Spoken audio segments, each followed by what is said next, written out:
Well, Donald Trump managed to tick off the Russians at him. Um, well, because he lost the debate, and they gave him all of the Russian propaganda in the world to talk about, and he only talked about a couple of them. Um, you know, uh, Immigrants eating dogs and the Green New Deal, that he wouldn't agree that Ukraine should win the war, all that stuff. But they gave him so much more that he didn't even touch on, and that ticked him off.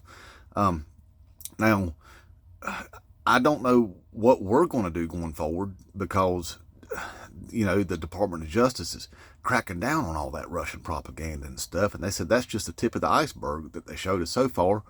And so I don't know what we're going to do as far as being able to build up our brain buckets with information and stuff. I mean, I guess we still got some guy on Twitter that we can rely on, or some guy over there on the YouTubes and stuff. But and speaking of the tube of you there, if you're not already subscribed to me over there, please click the link tree in my bio and then click my tube of you link, Black Boot Official. Give me a subscribe and click the notification bell, because I'm kind of walking on thin ice over here, and if I just disappear and you don't see me, well, it's not by my own decision there, but I will be over there, same content and everything, so please give me a subscribe. But anyway, yeah, the Russians are ticked off because he lost. Now, Trump's ticked off too, because, well, he lost one, or one lost, according to him, because he won, he said.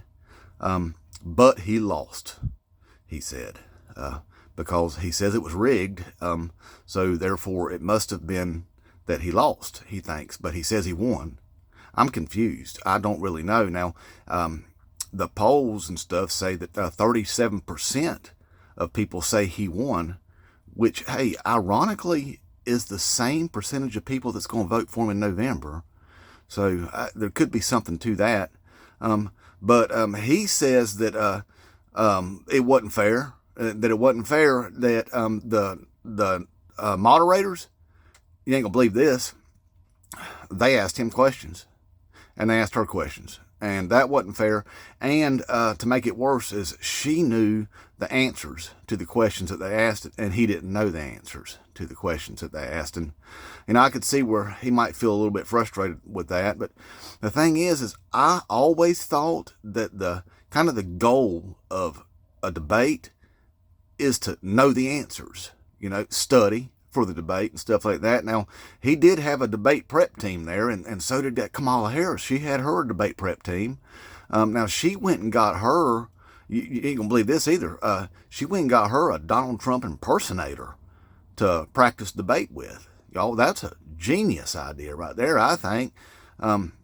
Now, Trump didn't have that benefit because out of all of the millions and millions of intelligent black women in this country, Trump couldn't find one single woman to practice debate with him that wanted to practice the debate with him. Couldn't find one single black woman who wanted to do that. So he did the next best thing, I guess, and he went and got him a conspiracy theorist, whacked out racist woman, and a dude that traffics teenage girls.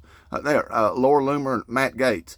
Now, I could see where he'd be at a disadvantage with that setup that he had there. Because Kamala Harris went and got somebody that was intelligent that pretended to be stupid, and he went and got two people that are stupid that were pretending to be intelligent.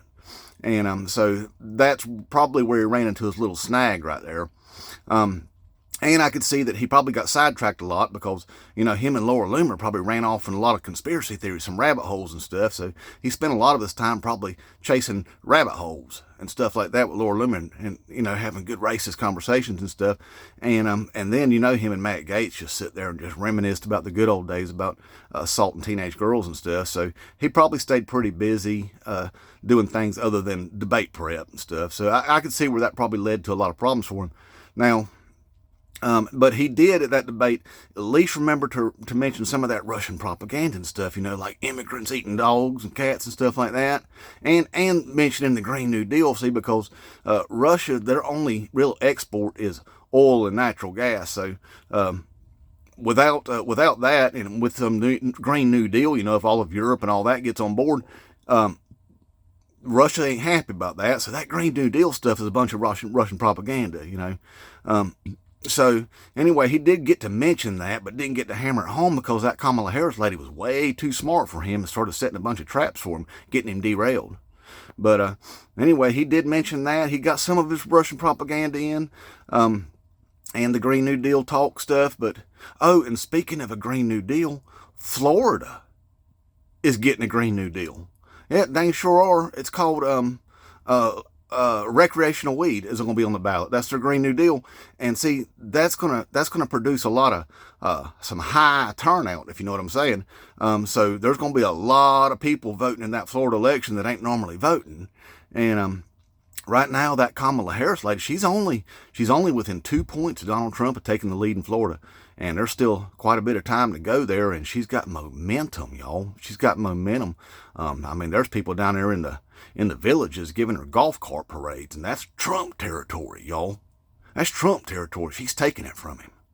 So, and if she wins Florida, it's all over for Trump. I mean, he don't have a path to victory if she wins Florida, and Texas is in play too, y'all. So, anyway, he's confused. He don't know how numbers work, y'all. He got 37% is who said he won that debate, and in any world, I bet you the 63% that remains that said she won a debate is a bigger number than the 37 that he says won.